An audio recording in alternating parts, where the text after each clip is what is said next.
आइए, अभाज्य गुणनखंडों की संख्या ज्ञात करना। इसे गुणनखंड दे देता है, जिसे 10 पे घात 5, 5 पे घात 15, 20 पे घात 25। इसे क्वेश्चन में आजकल के ट्रेंड में है, ऐसा क्वेश्चन देकर पूछता है कि इसमें गुणनखंडों की संख्या कितनी होगी। तो इसका गुणनखंड कैसे निकालेंगे, इसमें गुणनखंडों की संख्या जब घात दे दिया तब। इसे तो सिंपल जब क्वेश्चन देगा, जिसे पूछ दिया कि 20 का गुणनखंड क्या होगा, तो 20 का गुणनखंड तो होगा 4, 5, और 4 को भी 2 करेंगे, 2 गुणे 2 गुणे 5, यानी 20 का गुणनखंड 3। अगर इस 20 पे घात दे दिया 10, तब किसे निकालेंगे। तो वही आज सीखने वाले हैं कि जब घात में दे देता है और पूछता है कि गुणनखंडों की संख्या क्या होगी, तब कैसे निकालेंगे। जैसे में देखिए, जैसे में दे दिया 30 पे घात 7 गुणे, ठीक, 22 पे घात 5, 22 पे घात 5 गुणे 34 पे घात 11, 34 पे घात 11। तो इसका गुणनखंडों की संख्या कैसे निकालेंगे। गुणनखंड इसमें कितने होंगे, ठीक, गुणनखंडों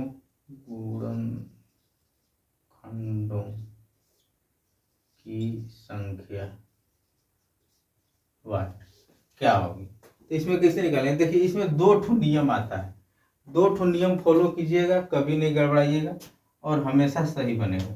देखिए इसमें करना क्या रहता है, पहले जो नीचे संख्या दिया हुआ है, ठीक, नीचे जो संख्या दिया हुआ है यहाँ 30, 22 और 34, उसका गुणनखंड निकाल लेना है।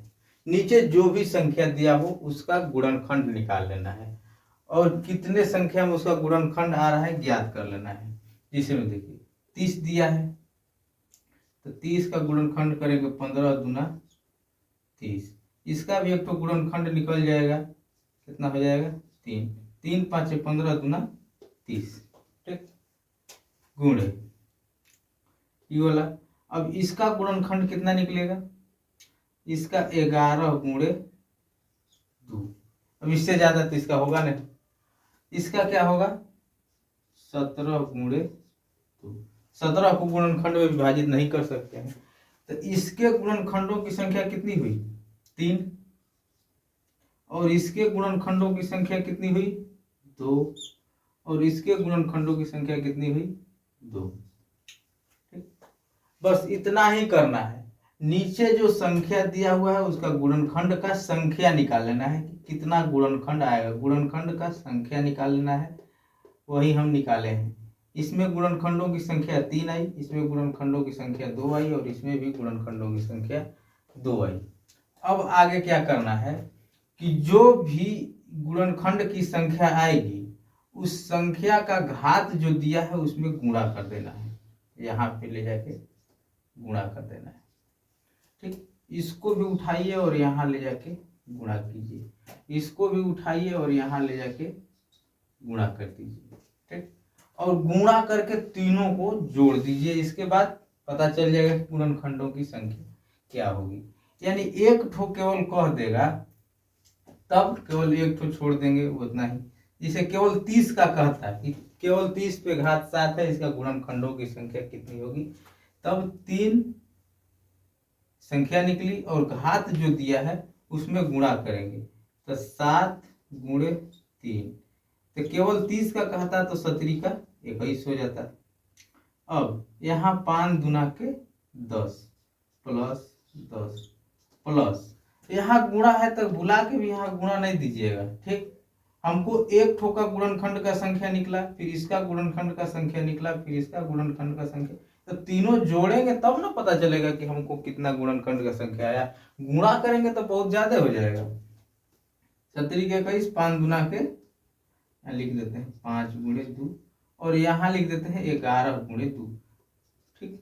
गुणा करना है 11 गुणे 2, अब कितना हो जाएगा ये 21 प्लस 10 प्लस 22, 21 प्लस 10 प्लस 22 कितना हो जाएगा 22 दूना 44 22 1 32, 2 1 3, 2 1 3 2 5, 53 होगा इसके गुणनखंडों की संख्या। यानी इस जो क्वेश्चन दिया हुआ है इसमें गुणनखंड कितना निकल सकता है, 53 गुणनखंड निकल सकता है। केवल सिंगल दे के भी पूछ देता है कभी कभी, तो हम सिंगल दे के जब पूछेगा तो सिंगल केवल निकालेंगे। जिसे 30 का सिंगल दे के पूछ दिया तो सिंगल केवल निकाल दिए, और इसी का गुणनखंडों की संख्या निकाल के उसके घात में गुणा कर देंगे, बस 30 का निकल जाए। केवल 22 का पूछ दिया तो 22 का 10 होगा, केवल 34 का पूछ दिया, संख्या जो भी दो घात दो भी दो, नीचे जो संख्या दिया हुआ है उसके गुणनखंडों की संख्या निकालना है और उसके घात में गुणा कर देना है, बस इतना ही करना है। एक तो दूसरा एग्जांपल देखिए उसमें कैसे बनता है। दूसरा एग्जांपल देखिए इसमें कैसे बनेगा।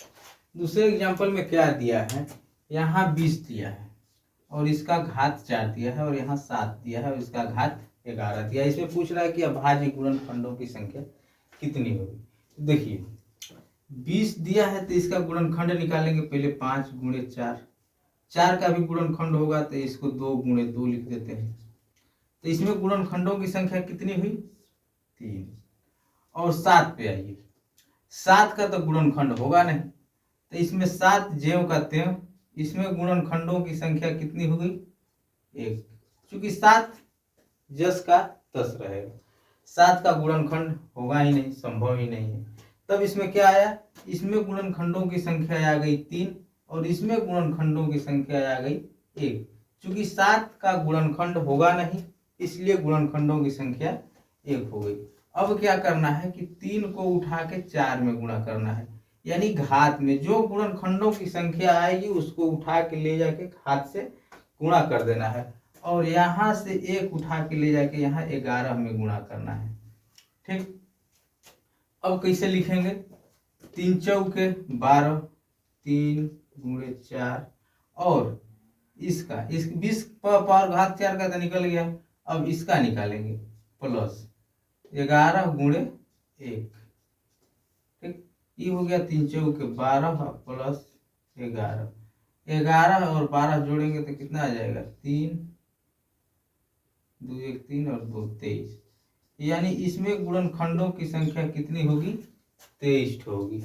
जब गुणनखंड एग्जाम्पल 7 रख के इसलिए दिखाए कि जब गुणनखंड नहीं निकलेगा तो गुणनखंडों की संख्या स्वयं संख्या हो जाती है और उसका एक ही गुणनखंड होगा। जब गुणनखंड निकलेगा ही नहीं तो स्वयं गुणनखंडों की संख्या स्वयं वही संख्या हो जाती है और उसका वैल्यू वही हो जाता है।